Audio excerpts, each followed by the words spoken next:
पानी पानी पानी पानी पानी और दिन भी सानी सानी सानी सानी सानी सानी। आज भी है पानी पानी पानी पानी पानी पानी और दिन भी सानी सानी सानी सानी सानी सानी। आ जाओ ऑन द बीच यार, फोटो मेरी खींच, टूटी किस्मत होगी तेरी अगर तू नहीं है बात न मानी। आज भी है पानी पानी सॼे सिंध जियां प्रालो में भी शदीद गर्मी की लहर बरक़रार है। सख़्त गर्मी सबबु माण्हू घरनि ताईं महदूद थी विया आहिनि। जॾहिं त बिजली जनरेटर लोडशिंग माण्हू जो जीअं जंजाल करे छॾियो आहे। गर्मीअ खां बचण जे लाइ नौजवाननि सां गॾु पकनि ऐं पोड़नि सां बरपास वारे वेहंदड़ शाखुनि वाहन जो रुख़ कयो आहे। उन हवाले सां इलाइक़े वासियुनि चवणु आहे त इन सख़्त गर्मीअ सबबु माण्हू खे घरनि ताईं महदूद थी विया आहिनि। कारोबार काफ़ी असरु पियो आहे।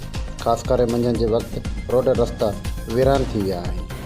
अहिड़ी सूरत हाल करे अक्सर माण्हू घरनि में नौजवान सां गॾु ऐं ॿारनि पोरनि पकनि सां पक पिकनिक करे घर खां निकिरी वाहन रुख़ मुख़्तलिफ़ शाख़ुनि तरफ़ वधण लॻा आहिनि। वाइसा प्राले पेज खे लाइक करणु शेयर करणु न विसारियो।